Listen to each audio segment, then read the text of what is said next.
Hello, hello. We are live, and I have an amazing guest for you. Sierra Merritt is here to talk about how she made her side hustle gig that she could do where any place in the world. And I'm so excited to share her story with you. I see that we've got some people joining us. If you can hear me, can you type in the chat where you are joining from? All right. So, as I wait for that, I'm going to introduce myself. My name is Patricia Brooks. And in 2018, I left Richmond, Virginia, and I moved to the south of France. And now I help women who have this urge to move abroad, but something holds them back. I help them move through that fear and self doubt so that they can finally start living in their dream country. And today, I have Sierra Merritt, who recently did a similar thing, and she worked really hard to do it. And she is going to share how she had this shift that allowed her to do this amazing thing. So I'm going to ask Sierra to introduce herself, who she is, where she is, whatever she feels is important for you to know, and then we're going to dig in. All right. Well, thank you, Patricia, and thank you everyone for having me. I'm really excited to just share a little bit more about my journey today. I am currently living in a country called Mauritius. And if you're not familiar, Mauritius is a island country located off the east coast of Africa in the Indian Ocean. Prior to moving to Mauritius, I lived in Washington, D.C. Um, I'm no stranger to travel. I've been traveling since the age of 17 for various reasons, study abroad, living with a host family. I had a residence permit in another country at one point, and also just traveled for leisure. It's something that I really enjoy doing. I feel like I come alive when I'm doing this. And now I have the privilege of living in Mauritius because I decided to take my side hustle, which was, well, one of them, the main one that we'll be speaking about this evening, virtual assistants.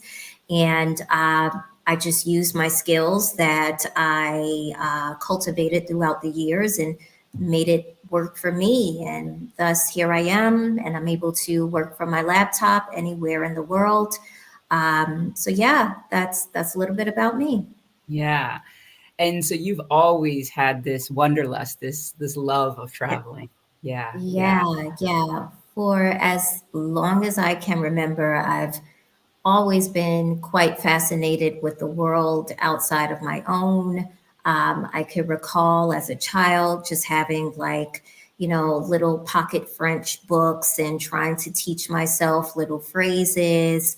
And I also grew up as an only child. So although I was a bit introverted and still am, my mom at a very young age didn't want that to kind of cripple me in a sense. And she started with small trips, like just sending me away to Bible camp for about a week, and then also sending me away to Girl Scout camp in upstate New York, just kind of pushing me to get outside of my comfort zone. And then that first abroad experience happened senior year of high school when I stayed with a host family in Japan.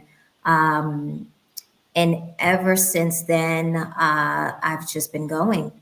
Can't yeah, stop. yeah. Yeah.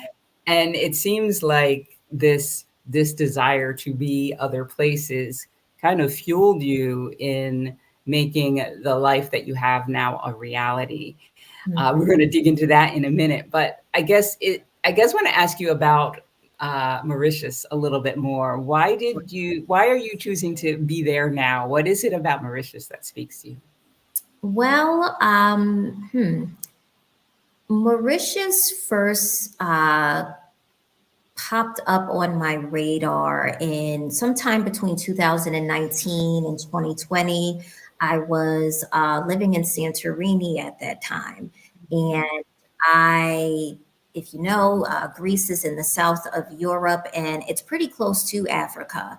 And I was just kind of looking at the map of Africa. And then that's when I discovered that there were some islands. And I said, wow, well, I'm already over here. What's going on down here? Let me find out a little bit more about these different island countries. I would love to visit one day. But then the pandemic happened, and I winded up coming home sooner than I thought. And one day I remember it was very early morning, and I just happened to get a email, a recommendation from Google about digital nomad visas all around the world. As you know, during the pandemic or during the height of it, a lot of countries, tourism wasn't doing good. So they had to find some way to get people in long term. And there was this extensive list on this article about all of these different countries and how much the visas were, how could you apply, where they were. And that's when I saw Mauritius again. So I first saw it on the map when I was living in Greece, and then here it was again popping up in this article, and it had a digital nomad visa, specifically known as the premium visa, and it was free of charge. You didn't have to spend any money to get this visa, but you did have to show that you made, I think, a minimum of $1,500 per month, which compared to the cost of living in the US, Washington, D.C. in particular, I think that was my rent, to be specific. Yeah. Like, is that all? Yeah, like that's it. And I was like, oh, this is looking really attractive right now. And um, that's when the wheels in my head just really started turning. And I was like, wow, I would love to go. How could I do this?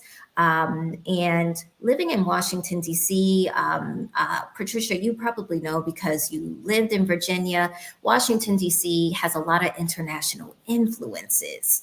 Um, just It's also, if no one knows or if anyone knows, it's like the only place in the world where you can find over 170 embassies all in a close radius. It's just cultural influences everywhere. And it was kind of fueling that flame for me as I was grounded during the height of the pandemic. And I remember just walking over to Embassy Row and walking past the embassies in the evening, just getting that motivation, just going to different cultural institutions in my leisure time and just trying to stay motivated. Yeah. But at Yeah. the same time, I was planning. Yeah. Well, so Mauritius popped up 2 times, and it's got the wheels turning for you. And Yeah, at that time, you were in DC, and yeah. did you already have, a side hustle going, or was it something that you had a job that was not remote work anywhere, and you needed to figure that out? All right. So, one thing that has always been on my plate since 2019 has been teaching English as a second language. This is something really easy to start if you are a native English speaker. And a lot of times you just need to show that you have a TESOL certificate, a bachelor's degree in something, and you can get started. So I always kind of had that since 2019 going on in the background. And it was just like a way that I made extra income. And then towards the end of my duration in Washington, D.C., I was working at a financial education organization, um, Traditionally, my degree is in like media and entertainment. So this was something very different for me. I'm a very creative person. I don't do well with numbers, but when I saw that it was paying really good and I had some of the history or some of the skills that they were looking for, I said, let me just give it a chance. I'm really in save mode right now, and I know that I have a departure date. A So means to let an me, end. yes, yes, let me go in as a temp worker because it was a temp assignment and just do the best I can. Maybe I can even convince them to let me work from Mauritius. So I went in, I gave it my all. They winded up offering me a permanent position way sooner than I thought. And I had to tell them, I said, listen, I would love to stay a part of the team, but I noticed that people are starting to come back into the office now. And I've been thinking about working, leaving the country, but I'm open to remote work. And they were just not open to it. They were just like really trying to wrap their head around what I was talking about. They had never heard They before. thought you were crazy. And yeah, yeah. And this is when, the truth came out that I just really didn't fit into that environment. A lot of the things that made me happy, the core of who I am, it just did not fit into that type of mold. And I have always felt like that about corporate America in general. But this one in particular was very glaring. Um, so I I stayed with it until the end. And also, at some point, I started my virtual assistant business. Okay. All right. So And you had the teaching English, and then yeah, you decided, mhm, okay, this they're not going to let me do remote work anywhere, so I got to figure this out on my own. And so you decided to do yes. this virtual assistant. And how did you come to deciding on that? Well, while being in corporate America throughout the years, I did a lot of administrative work. And a virtual assistant can pretty much be anything or majority of the things that you do in a normal office environment. It could be project management, it can be being a coordinator, an administrative assistant, it can be being a graphic designer, it could be social media management. But it's just kind of taking that and making it work with you as the boss and you finding your clients and coming to an agreement that you two are going to work with each other. So everyone pretty much knows at this point some kind of, some small business owner, or someone who, or that person knows someone that has a small business as well. So it was just a matter of finding these people, asking if they had help or needed help, Mhm. and also doing some cold emails, really researching, finding some people that were very influential that I was following, and just sending them an email to see if they needed help. And just making sure in those emails that you write something that's very specific and going to let them know, wait, this person really is paying attention and maybe really, watching my programs, or maybe really has read my book. This person has really done their research. So this probably isn't a person trying to spam me. So you only have like the first couple of lines in that email to really nail that down Yeah. and let them know that, okay, this is a real person here. Yeah. So kind of had like this template going where I would just, structure it accordingly so that the people that I was pitching to at the time would know that, I'm interested, and let's see if we And can I'm talk further. serious. Yeah. Right, gotcha, gotcha. So you had Mhm. some administrative background in the work that you were Yes. doing, and you enjoyed it, and so you decided, okay, well, I'm going to learn how to make this a business for myself. Now I want to Yeah. dig in because people are interested in learning a little bit more about how you were able to do it in such a short amount of time. I'm going to ask you the time period you started the business and the time period that it was able to fund your life in Mauritius. But before we do that, I just want to welcome Robin and Sophia. And Sophia is watching from Seoul, Hi, South Sophia. Korea. That's one of my students. Ah, Yeah. Sophia. Yeah. She's up very late right now. Sophia is one of my star students. She's very supportive. She is outstanding. She is a dynamic woman who also loves to travel, and I'm really glad to know her. And she's doing great things. Yeah. Yeah, great, great. Well, welcome everybody. So yes, so let's transition into. Well, let me ask you this. So you decided that you're going to do the side hustle, so that you Mhm. could eventually, live abroad, be nomadic, and Mhm. you start. How long did it take you to, from the time you started to the time you were able to say, yes, I've got enough. I know I've got enough consistency for me to use this as my means of subsistence abroad. Hmm. I would say, as far as the financial aspect, that took me about 8 months to have my savings at a certain point where it gave me the confidence to just go. And this is probably where a lot of people get stuck, where they get like this analysis paralysis, where they're like, I don't know if it's enough, what's going to happen, what if this happens. And it's like, you really want to do your numbers there and make sure that you're not, waiting on this astronomical amount that you may just not need. And I guess we'll get into that later with the 5 things, and really nailing that down and figuring out what it is that you need to go. So, about 8 months before I actually left, that's when I officially started my business. I got my business license and I immediately started pitching.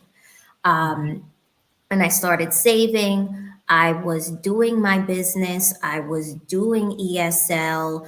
I was working a full time job, and I did not have time for really anything at that Mhm. particular time. I was just mentioning that I had to structure in eating. That's how busy I was, but I was very determined. And I knew that if I wanted to make this work and get out by a certain point, then I had to sacrifice. As long as I knew that there was a departure date there, then I could maintain it. All right. All right. So Yeah. let's dig in. So it took you that 8 months to get your savings to where you wanted it to be. You started the business, you started pitching right away. And I guess those very directed pitches got some attention and got you the work that Yes. also helped to give you the confidence that, oh yeah, this is going to work, right? Yes. All right. Yes. So Yes. let's dig in. So there were 5 things, or 5 things you're going to share with us today. There may be more, but there are 5 things that you're going to share with us today that helped you to shift, from, you know, maybe not believing, or, from starting out and not necessarily having that confidence to just say, okay, I'm going to do this thing, to actually doing this thing, starting the business, getting your savings where you want to be. So what would you Mhm. say is the first thing that you want to share with us? Sure. So when I decided that I was going to actually do this and make this shift, I first had to zero in on a country with a lower cost of living. Um, I knew that as a virtual assistant teaching ESL, just basically any stream of income coming in for me was going to be in USD. Or it could have been in another currency. You don't have to stick to one. But for me, it was predominantly going to be USD. So I had to zero in on a place where the dollar could stretch. And Mauritius fit that very well upon research. Mhm. So that was another thing that helped me, Mhm. just narrowing down on that place where I could kind of have an advantage because of the currency Yeah. that I had. Yeah, and I Mhm. want to say, and that's probably a third point, right? So you saw Mauritius on the map, then it came Mhm. up in a list and it caught your attention, and then, oh, wait a minute, this could be a country that I could afford. So yeah, go Mhm. ahead, continue. Yeah, yeah. So the second thing that helped me shift was finding community for motivation. Um, so I'll just backtrack a little bit and say that I think I mentioned earlier that I grew up as an only child, and throughout the years, I pretty much did a lot of solo travel, and I was fine with that. But this time around, and I think the pandemic had a little bit to do with this, I was grounded for 3 years. I was just not.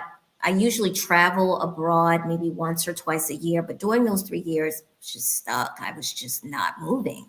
Um, and for the first time in my life, I felt like I wanted to be part of a community, just talking to other travelers, getting inspiration, something to keep me motivated until my departure date would arrive. Um, and that's when I came across Exodus Summit. Mhm. Uh, and if you don't know, Exodus Summit is it's a community where Black women come together and they motivate each other, whether they want to leave the country, just to leave the country and move abroad for greener pastures, or take a sabbatical. And we just motivate each other and we just update each other and really just try to give tips and ways on how to make this thing work. And I had attended the Exodus Summit, which was like a big event. And I made some contacts. I'm still in contact with someone, and we check in with each other quite often. And it's just nice to have that connection. And that person, her name is Jill Sims. She's traveling right now. I'm traveling. We both left around the same time. So I would say that it was really instrumental. Yeah. So that second thing was finding community. Yes. Yeah, Yes. yeah, and Hmm. that motivated you during the period where you weren't traveling, but then Yeah. also it helped motivate you to put your head down and grind, Mhm. right? Because that's, I mean, 8 Exactly. months is quite impressive to get to a place where you have the confidence that, oh, this business is going to, and what I've saved up is going to be able to sustain me in a foreign land. Hmm. Yes, yes. Mhm. I really had to step out on faith there. But I throughout the months when I, just kind of built some of those relationships with some of my clients and just kind of adjusted to what it was like, what the communication was like as a virtual assistant, still having ESL, having my savings. Eventually, some of that anxiety went down a bit, and when the time came for me to go, I just had to Yeah. go. Yeah. You mentioned stepping out on faith, and I think that is something, and I don't know if this is one of your tips later or not, or one of your points later, but I think that a lot of times that is the thing that holds us back, is Mhm. wanting to do it, being afraid to do it, knowing what the status quo is, feeling miserable, but not being able to just say, I got to do this, and Yeah. come what may, because I have to find out. What were there things that you did that helped you to step out on faith? Well, I am a Christian, so I pray. And just really strengthening that tie and just staying motivated and listening to streaming services, reading the Bible. These things just kind of help you stay grounded. Again, community, keeping these things out in front of you that will just stay glued in front of your face and in your mind. Um, And also, this is one of the things that I was going to mention as something that helped me with the shift was writing down my short-term and long-term goals. Um, I don't think that it's healthy or enough to just keep everything up here. Sometimes it's too much, but I feel like writing things down on paper really, really helps bring them to life and makes them like a real thing. It's like, okay, well, this is what my savings need to look like by month 3. By month 3, I'm going to start looking for accommodations and sending out emails. I'm going to try to schedule some, WhatsApp calls so that I can do some tours of the apartments. Uh, Getting into some other focus groups for expats that are already there. Looking at flights. So going back to the premium visa, what are the prerequisites? What are they asking for you to have in the application? Can you get started on some of those so that you know that you're not just dreaming about this thing, but you're actually putting steps forward to make it a reality? Yeah. So these short-term and long-term goals are really like the starting point of a project plan, right? Yeah, Yeah. yeah, So yeah. can you give me an example of what a short-term goal was for you and what a long-term goal was for you in the scheme of things? So, like, for example, a short term goal on my way to Mauritius could have been, let me think.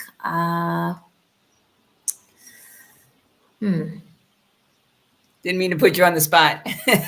No, it's okay. I'm trying to think of the application process because I'm sure there was something in there that I needed to do in order to kind of, well, this one it fits in a little bit with one of the things that helped me shift. I was going to mention uploading preparation videos to my YouTube channel. Mm, That I used as a short term goal because I felt like talking in front of the camera, just kind of letting people know who I was, letting them know where I was living currently and where I was hoping to go, why. These were short term things that I did to make it more of a reality. yes. Yeah. Um, and it did help make it feel more like a realistic thing in the short run because it was uploaded and it was out there and people were commenting. So it became more of like a reality. Yeah. And So you're putting it out there, right, into the universe, right? it's out there, people can see it, the algorithm is sending it out with whatever tags or what I'm The universe. saying. I'm not even talking about YouTube, right? YouTube, yeah, but the universe also is kind of seeing, oh, she's serious about this. I believe if you just, you put it in your mind, you pray about it, you do what you have to do, you're working towards something, right? Mhm. And it's not enough to just think about it. You have to do that, and you got to get things working and Take that then action. things will start to, Yeah. take fruition. And that's what I was doing. Yeah. Um, huh. So Yeah. Mhm. so I want to just pop in here because we do have a question. Robin Mhm. asked, "Did you look at a variety of countries before leaving?" Did I look at a variety of countries before leaving? No, I was pretty intentional. Yeah, yeah. I'm one of those really strict planners. So once I knew that I wanted to move and Mauritius came up again, I was like, this is it. This is it. It just felt right too, and I Mhm. just went with it. Mhm.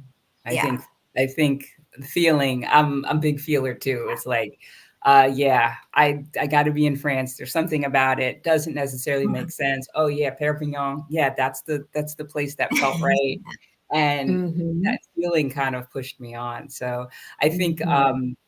yeah, I think it could work both ways, right? Depending on what style of Right. person you are. Yeah. Right, right. So, Robin, that's not a bad idea. It's actually great, to have options just in case, there's nothing wrong with a plan B or a plan C. But for me, I just went in like, I don't know what it is about this place, but something is calling me. I need to go investigate this. So, yeah, I Mhm. did. Yeah. Yeah. Great. Thanks, Robin. Mhm. All right. So we are, I think we're at three. And number three was having short term and long term goals. And I think this is something that probably would have helped me make my move abroad sooner and not get necessarily get caught in the fear that kept me stuck, I guess, for a year longer than necessary. But just having those goals and just saying, okay, this is what I'm going to do. So, and writing them down. I think that the fact that you say writing them down, because you can have something in your head, but once you get something out on paper, and as you said, also, doing those planning videos, right? That was Mhm. out of your Yes. head as well. That really Mhm. helps kind of build some momentum and the Yes. make it feel seem real, right? Yes, Yeah. yes, yes. Uh-huh.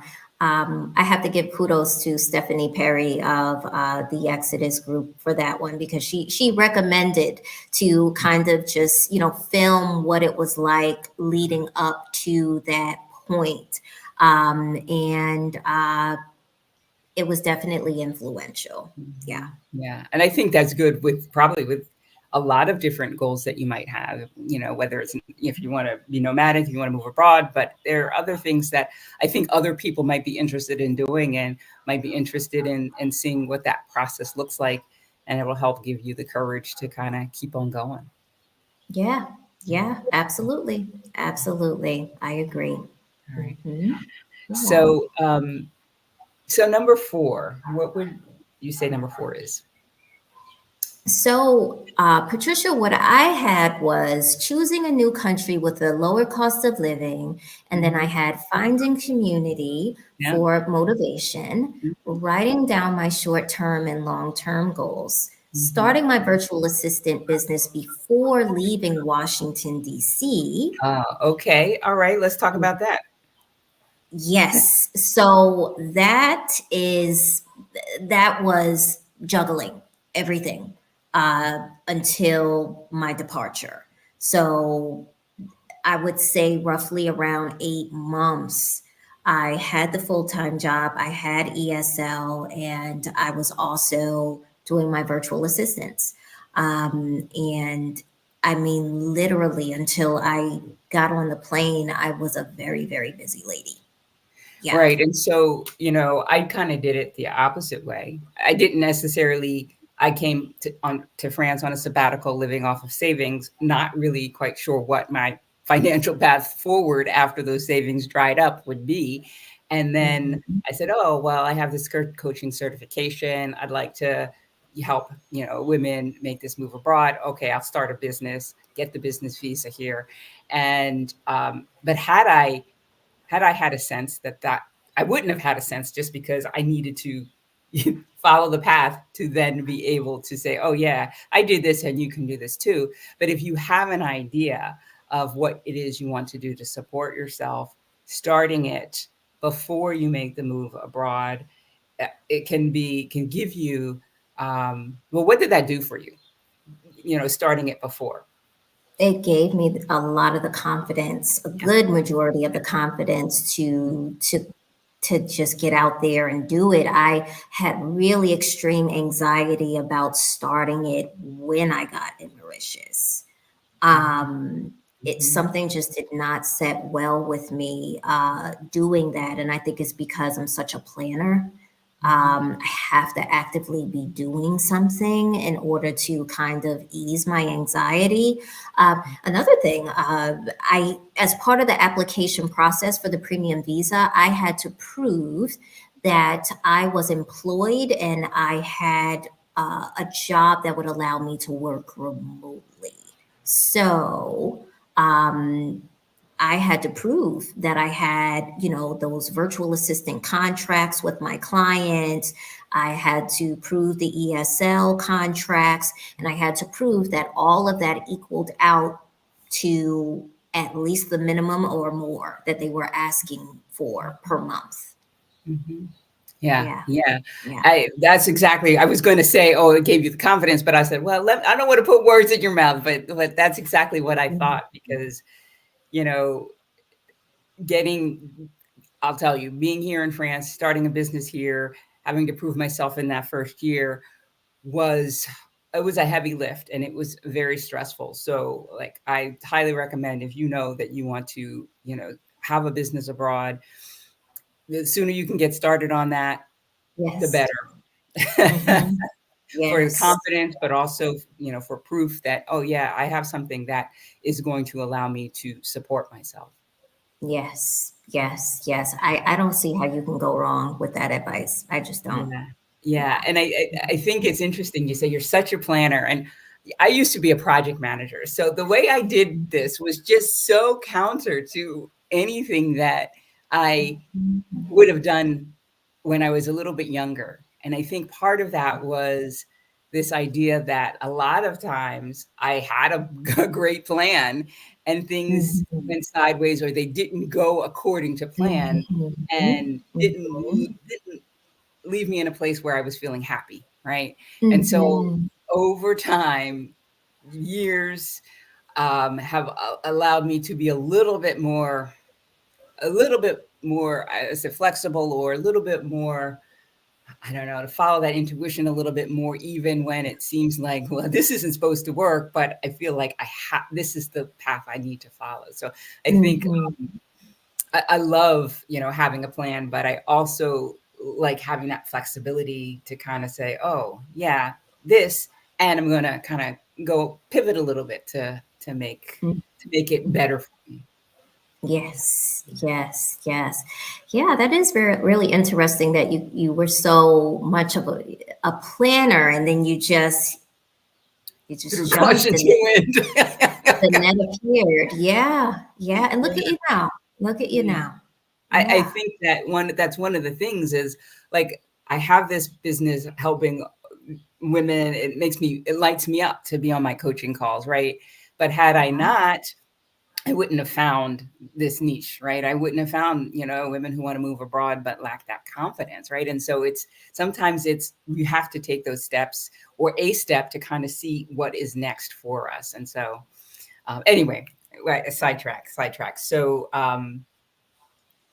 number 4 was again It was starting my virtual assistant business before before. leaving Yes, Washington, yes. D.C. And number 5 was uploading the preparation videos to my YouTube channel. Mhm, mhm. Mhm. And so when you did these preparation videos, um, well, can you give us an idea of what one of those was like? What that Sure. entailed, what that looked like, and what that entailed. Yeah, so I think my channel was already in existence for about a year before I Mhm. started the preparation videos, but it was just one video on there. So I had to get ready to be back in front of the camera, let people see me. And I decided to just kind of give people an introduction to who I was and what I was trying to do.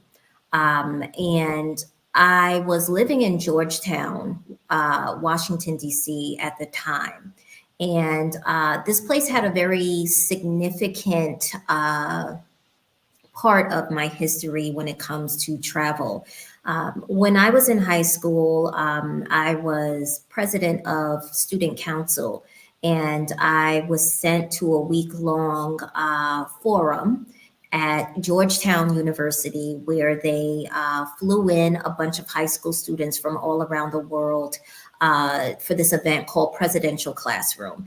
And they took us around to all of the different embassies, and we learned about different aspects of Washington, D.C., visiting the monuments. And it, I didn't know that so many years later, I would be back in Washington, D.C., and living in Georgetown, which is where that big part of international influence first was introduced to me.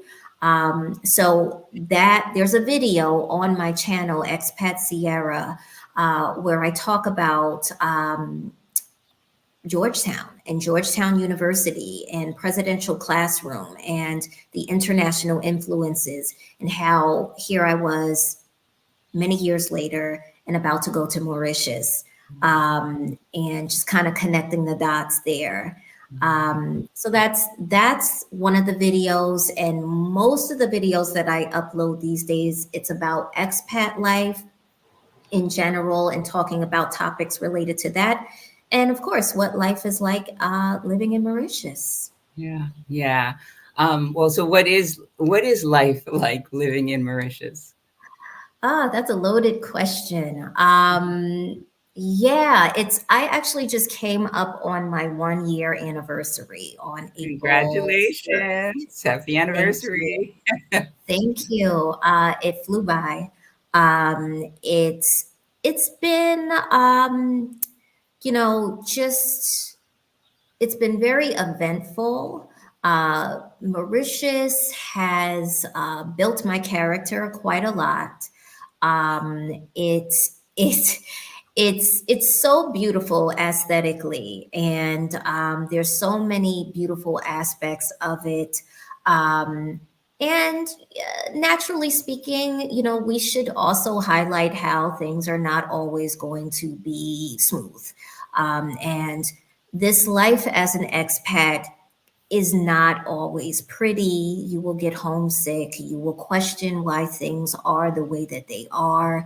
You will miss accountability. You will miss access to your food products and everything else that, makes you feel good and comfortable. A lot of those things will be snatched away from you, and you will be forced to get out of your comfort zone and push and push and push and build.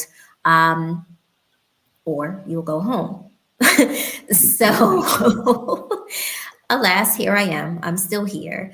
And I Character getting stronger, right? Getting stronger. Yeah, yeah. Cue the Rocky music. It's been building me. And I feel like that first year went by so fast that I needed to give it, another year to just, really see Mauritius now that I'm more established here. Mhm. And I'm wanting to continue to grow my business and really just take it all in from a chapter 2 here. Growing my YouTube channel, giving people, specifically Americans who don't tend to know that much about Mauritius, just giving them the knowledge about what this country, where it is, what it has to offer, and letting them see that through my eyes and answering questions. And so far, it's been facilitating that quite well. Yeah, so beautiful country.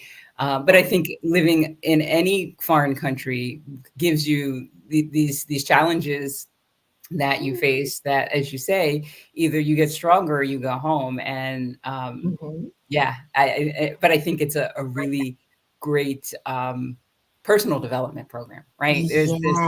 Yes. Yes. Yes. You can't return home the same person. It's impossible. Um, it's impossible. You always come back a stronger person, more resilient, more flexible, more adaptable. Yeah. So if you can look at it that way, whether you choose to stay long term or short term, you see it as a win. Yeah, Yeah. yeah. So those are five things. And can you give us the list again? Five things that help you to shift you and allow you to stay motivated as you put your head down and juggled a full-time job with this side hustle, with two side hustles, so that you could get the Mhm. savings together, so that you could build the confidence that your business would be profitable and that you'd be able to get the visa that you wanted. What were those five things that help you to do all of that? Sure. So, number one was choosing a new country with a lower cost of living.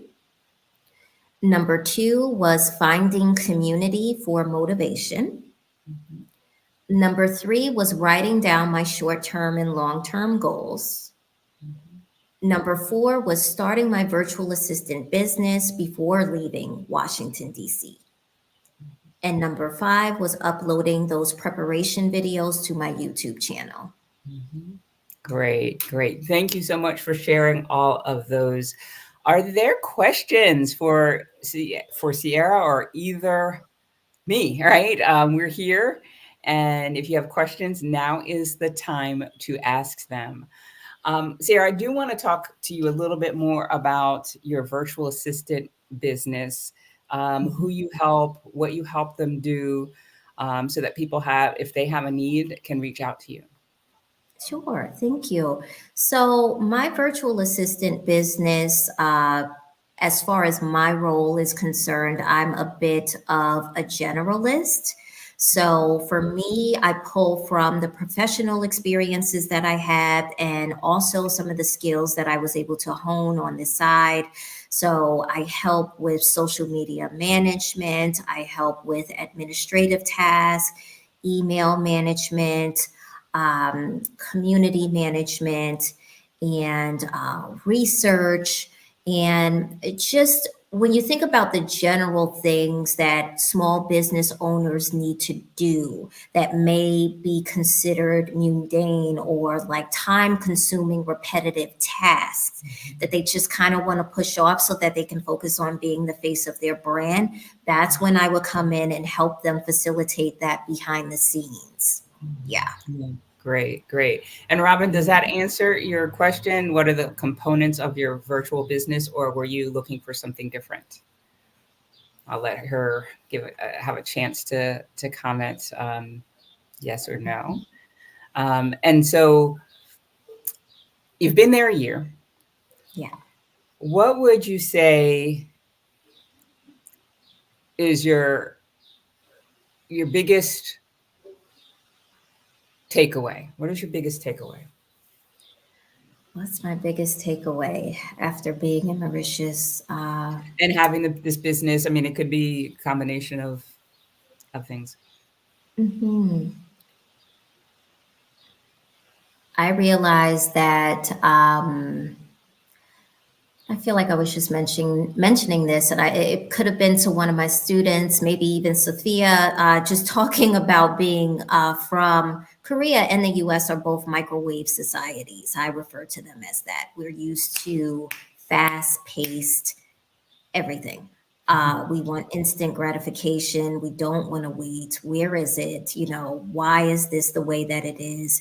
And Mauritius has kind of like put a hand in front of my face and said, "Hold on, lady. Slow Hold your roll. on. Hold on." Yeah, repeatedly. And so there's been this push and pull of me just needing to kind of come into the reality that things will happen, but they don't always have to happen so fast. And, it's going to be okay. And you know, just trying to find that balance. And as far as what helps, for me, going on walks, uh, talking to other people about what I'm going through, also having coaches as well. Yeah. Um, Going to church, just finding things to kind of help mellow you out as you work through the differences in your new country Yeah. abroad. Yeah, and I like that term, a microwave society. And Sophia says, yes, yes, it is. South Korea is that way too. I Yeah. think for me, I think one of the things that people tell me that one of the reasons they want to move to France or to Europe is because they want that slower pace of life. But when we get it, sometimes it's hard to deal with because we're ingrained with that faster pace of life. And so when things slow down or they're inefficient or whatever the situation is, it doesn't feel Mhm. good. So, so you're being tested, and it's good because that'll, I think, create reduce stress really in you. Yeah, yeah. It makes you figure out a way to calm yourself down and just, work it out because in many places abroad, you will find that they're not going to cater to you and, your idea of what things should be.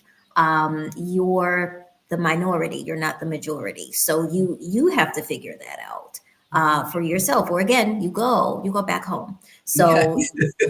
yeah, yeah. Ultimately, if you can't take it. So I've just been trying to find ways to just work on that. I'm a work in progress. I'm a work in We all progress, are. but We all are. Right? yeah, And just when right. we think we've got this figured out, something else comes along. So we've got another Seriously. question from Lori. Mhm. And this is something I think you answered earlier, but I don't know that she was on. So if you can just speak to this quickly. Yes. So LJ Hills 30, did you first visit several countries or did you know this is where you wanted to be? For me personally, I knew that Mauritius was going to be the one. I was living abroad between 2019 and 2020. I was living in Santorini, which is in Greece and it's close to Africa. And that's when I started researching places in Africa that I wanted to visit. That's when I found out that there were African islands. And since I was already close, I wanted to travel to some. But then the pandemic happened. I winded up coming back home. But an article popped up on my phone one day about premium visas, and Mauritius showed up again for me. And the requirements were very low, and I felt like it was a sign. And so from there, I was like, this is the one that we're going to do this. Yeah. And then there was a third thing, a third thing that happened, which was, oh, you looked for countries that had a cost of living that would you Right. could do with your startup business, and Right. Right. and Right. that was on the So list too, right? right, right. So Mauritius was on that list of premium visas, and the monthly requirement as far as funds was, I think they were asking $1,500 per month, which it just to prove that you were getting that as income, and that was equivalent to my rent in Washington D.C. at that time. So I was like, wow, this seems like I would be at an advantage. They're not asking for that much, um, just for you to make that per month. At least, that's what it seemed like. Coming from someone making USD, I would be at an advantage. And I didn't want to leave somewhere where my cost of living was so high and then go into another place like that. No, I intentionally found a place where it was low. And I feel like in general, the requirements that they asked were just really low. The visa itself, it didn't even have a fee. So yeah, yeah, it was a sign. Another sign, right? Yes, But you also yes. said that it was a feeling, right? It was a Yeah, feeling for you, yeah. yeah, yeah. I mean, finding out about it when I was in Greece and then now seeing it on the list, it it just felt right to me. And I just wanted to zero in on this particular place. There's nothing wrong with having plan Bs and plan Cs, but for me, this just felt right. It felt like something was calling me here. And so I just decided to go with it. Yeah. I have a question for you before we Yeah. go. What language do they speak there? And I'm in the dark because the sun is shifting. All good.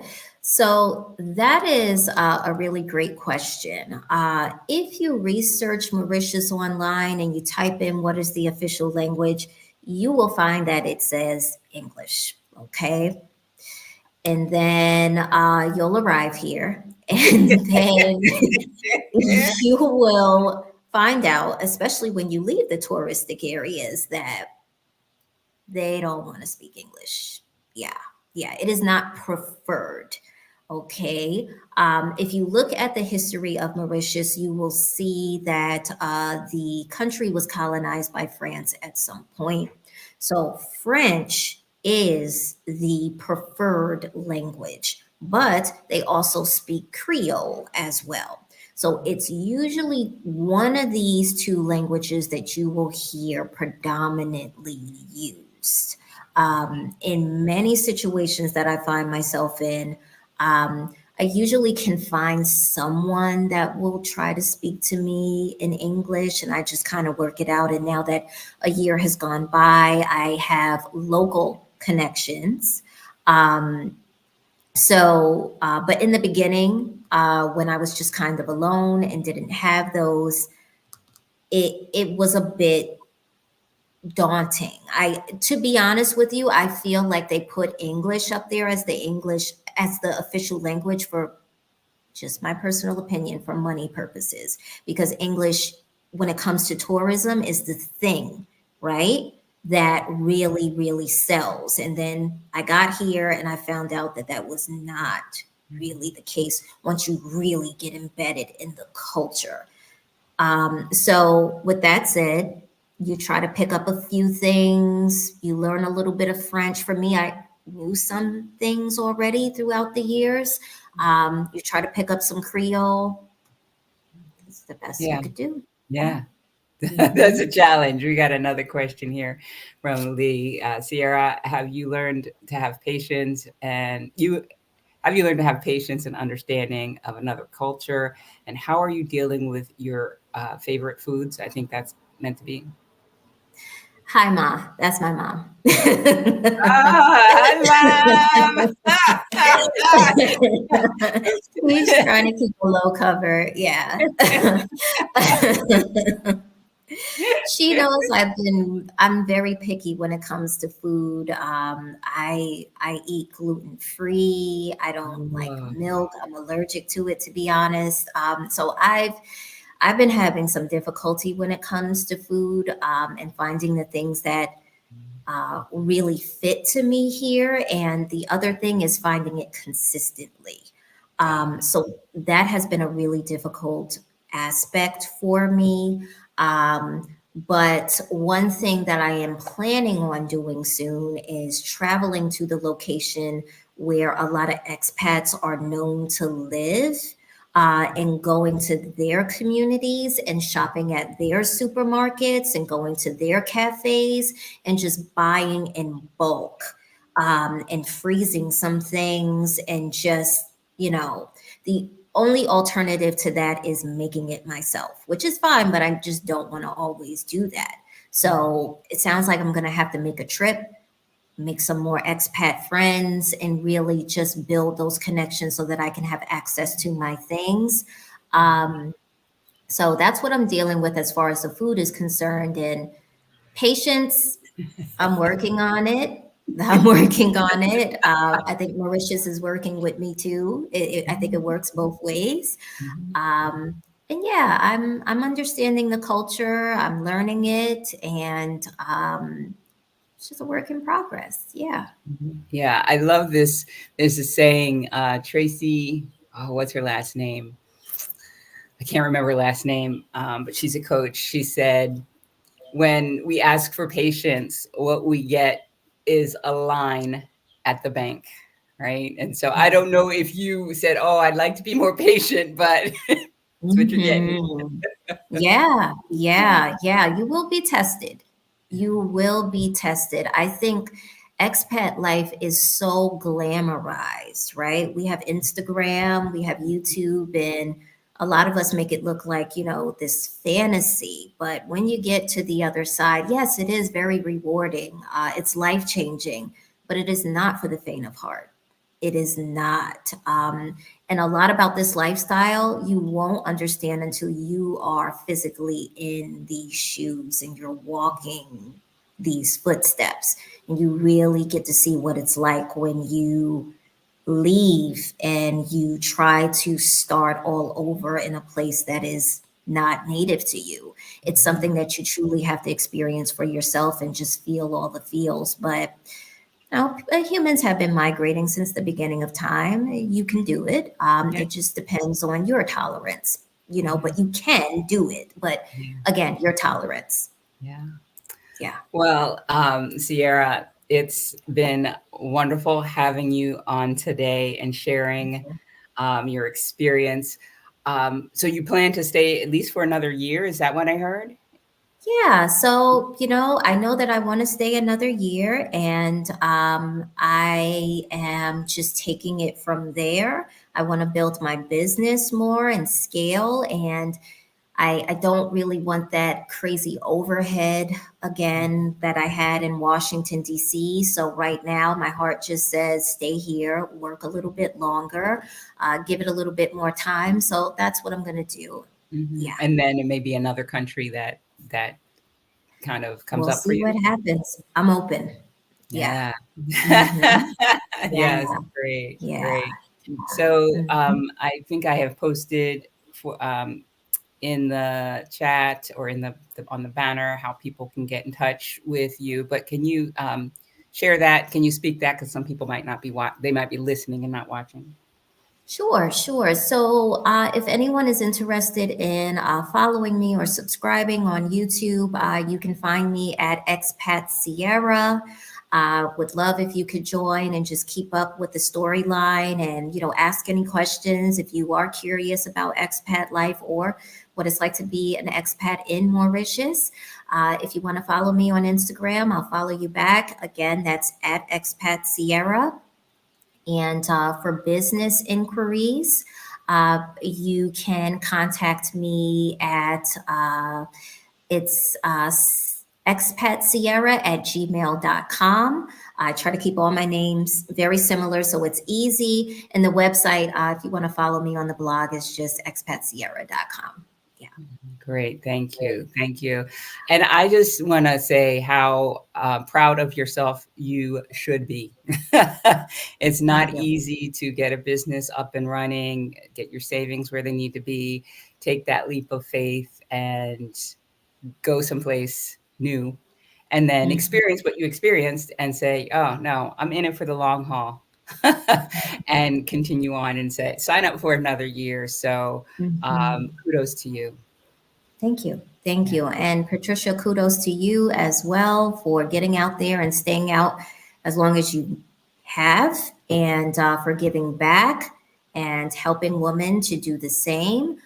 For welcoming me onto your channel. I appreciate it. This is my first collaboration, if anyone doesn't know. So I'm very appreciative for that. Thank you so Oh, much. oh, you're welcome. And this sun is just killing me. But I do want to share that if you are interested in making a move abroad, but feel a little bit hesitant because it is a big life change, or maybe you don't have the confidence that you feel like you need in order to do this in a way that feels right to you, I would love to have a conversation, because I help people who are have this urge to make this move abroad but lack that confidence.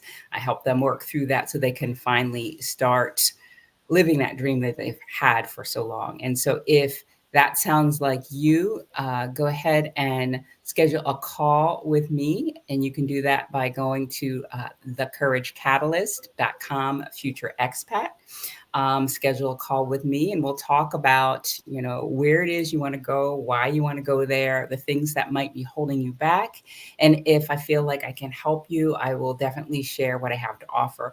And it's through one-on-one coaching, or my group coaching, and mentoring program that I have. So I've got something for everybody. So go ahead and do that. Schedule that now if that is something that you think will help you move forward, move your dream forward. All right. So I want to thank everybody who has joined us today and commented and participated. And I also want to thank the people who are watching from the future, for watching and learning all about Sierra and her big leap. Um, all right, and I got some thank yous in the comments. So I gotta go. This sun, and it's hot. This sun is killing me. Okay. Thank you, Patricia. Thank you. You take care. Bye All bye. right. Thank you, everyone. Bye bye.